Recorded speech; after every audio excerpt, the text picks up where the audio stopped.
Iran yang sama-sama mengucapkan La ilaha illallah Muhammadun Rasulullah, yang sama-sama salatnya menghadap kiblat yang sama, yang sama-sama azan dikumandangkan di sana, yang sama-sama haji di tempat yang sama bersama kita setiap tahun, teman-teman. Apakah kita tidak support mereka? Apakah kita tidak mendukung mereka? Apakah ini masuk akal, teman-teman? Di sini teman-teman tidak perlu kita emosi dulu ya. Kita perlu pikirkan dengan tenang, dengan santai. Karena pasti ada yang akan mengatakan, Syekh, Iran itu zalim. Iran itu membunuh dan membantai banyak warga Suriah. Iran menzalimi umat Islam. Iran menyiksa warga Suriah saat perang kemarin. Iran mencaci maki, Syiah itu mencaci maki sahabat Rasulullah, mencaci maki istri Rasulullah SAW. Mereka membenci negara Sunni, mereka mengkafirkan negara Sunni. Syiah lebih bahaya dari Zionis. Pasti bakal ada yang mengatakan seperti itu, teman-teman. Dan di sini jawabannya insya-Allah kita harus pelan-pelan, tidak perlu emosi. Yang pertama, teman-teman, Iran memang menyakiti banyak warga muslim di Suriah. Itu sebuah kenyataan yang tidak bisa dipungkiri sama sekali karena sudah terbukti dan sudah kita lihat dengan mata kita sendiri, teman-teman. Tetapi ketika mereka menyakiti warga muslim, apakah mereka tergolong kafir misalnya?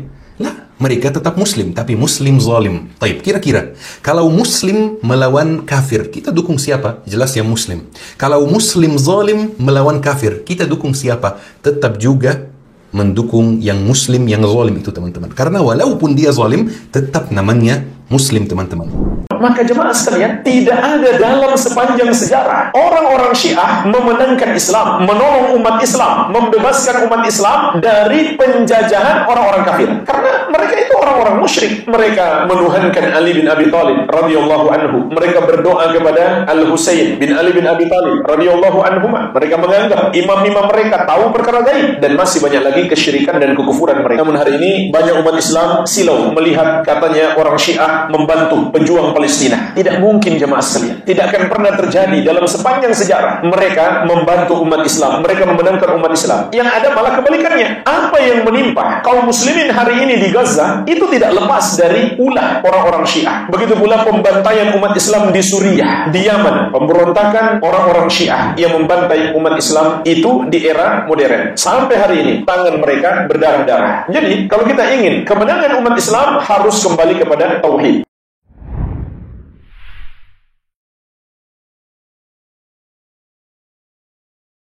Tauhid harus menjadi prioritas dalam berdakwah. Perjuangan untuk menegakkan agama Islam tanpa tauhid tidak akan berhasil. Karena tauhid adalah kunci meraih pertolongan Allah Subhanahu wa taala. Jihad tanpa tauhid tidak akan berhasil. Oleh karenanya jemaah sekalian, kita jangan silau. Hari ini mendengar kaum Syiah itu juga katanya punya pasukan jihad. Di antaranya pasukan revolusi Iran atau pasukan Hizbullah Lebanon. Maka jemaah sekalian, tidak ada dalam sepanjang sejarah orang-orang Syiah memenangkan Islam, menolong umat Islam, membebaskan umat Islam dari penjajahan orang-orang kafir. Karena mereka itu orang-orang musyrik. Mereka menuhankan Ali bin Abi Thalib radhiyallahu anhu. Mereka berdoa kepada Al-Husain bin Ali bin Abi Thalib radhiyallahu anhuma. Mereka menganggap imam-imam mereka tahu perkara gaib, dan masih banyak lagi kesyirikan dan kekufuran mereka. Oleh karenanya, kita juga jangan heran kalau kita dapati orang-orang Syiah hari ini membenci Salahuddin Al-Ayyubi. Padahal umat Islam memuliakan beliau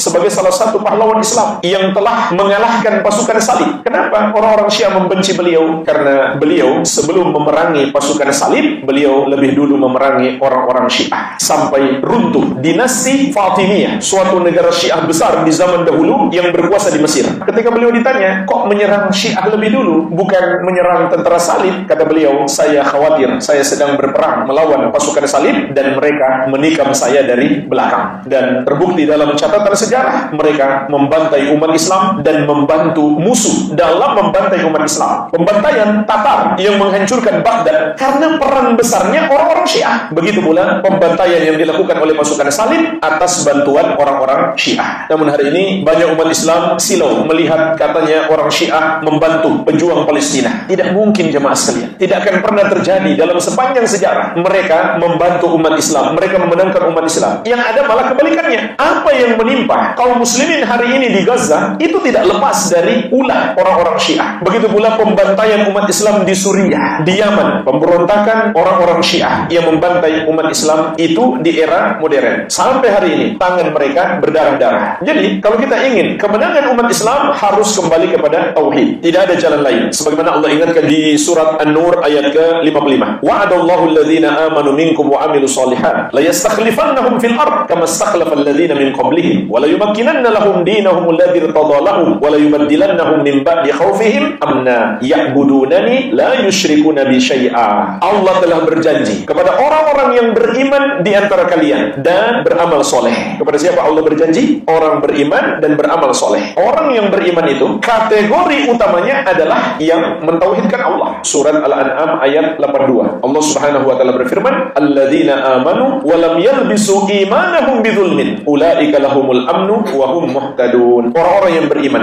dan tidak mencampurkan iman mereka dengan kesyirikan sedikit pun, mereka itulah yang akan mendapatkan keamanan dan hidayah. Maka kategori orang beriman yang pertama adalah yang mentauhidkan Allah, yang tidak berbuat dosa syirik. Sedangkan orang-orang yang beramal soleh, yang amalannya sesuai petunjuk Nabi Muhammad sallallahu alaihi wa ala alihi wasallam. Maka Allah berjanji di sini kepada orang-orang yang bertauhid dan mengikuti sunnah. Apa janji Allah? Ada 3. Yang pertama, la yastakhlifannahum fil ard kama istakhlafa alladziina min qablihim. Allah akan jadikan mereka berkuasa di muka bumi sebagaimana Allah jadikan orang-orang yang beriman dan beramal soleh sebelum mereka berkuasa. Yang kedua, wala yumakkinanna lahum dinahum alladzi irtada lahum, dan sungguh Allah akan tegakkan agama yang Allah ridhoi untuk mereka. Allah tolong mereka untuk menegakkan Islam. Yang ketiga, wala yubaddilannahum min ba'di khaufihim amna, dan sungguh Allah akan gantikan rasa takut mereka menjadi aman sentosa. Jadi ini janji pertolongan Allah kepada orang yang bertauhid dan mengamalkan sunnah. Kemudian lihat lanjutan ayat, ya'budunani la yusyrikuna bi syai'a. Mereka dalam keadaan tetap beribadah kepadaku, tidak mempersekutukan aku dengan sesuatu apapun. Assalamualaikum warahmatullahi wabarakatuh.